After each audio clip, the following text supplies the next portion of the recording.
ପୁରୀ ପାଖରେ ଜଣେ ଗରିବ ଭକ୍ତ ରହୁଥିଲେ। ସେ ପ୍ରତିଦିନ ଜଗନ୍ନାଥଙ୍କ ନାମ ଜପ କରୁଥିଲେ।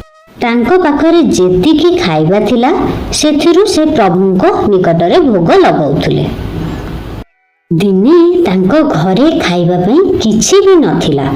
ସେ ବହୁତ ବ୍ୟସ୍ତ ହୋଇଗଲେ।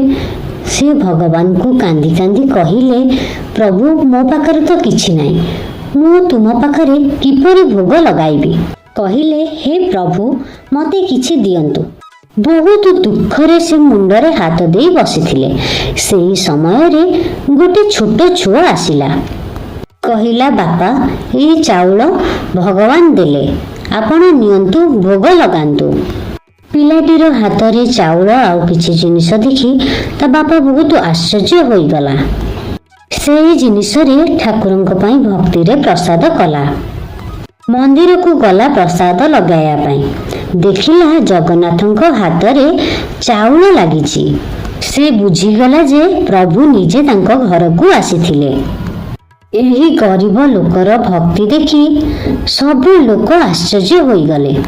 ଏହି କାହାଣୀରୁ ଆମେ ଶିଖିଲୁ ଯେ ଭଗବାନ ସମସ୍ତଙ୍କ ମନରେ ଥାଆନ୍ତି। ଯଦି ଆପଣମାନଙ୍କୁ ଏହି ଗପଟି ଭଲ ଲାଗିଲା ତାହେଲେ ଲାଇକ୍ ନିଶ୍ଚିତ ଭାବରେ କରନ୍ତୁ। କମେଣ୍ଟରେ ଜୟ ଜଗନ୍ନାଥ ଲେଖିବା ପାଇଁ ଜମା ବି ଭୁଲନ୍ତୁ ନାହିଁ।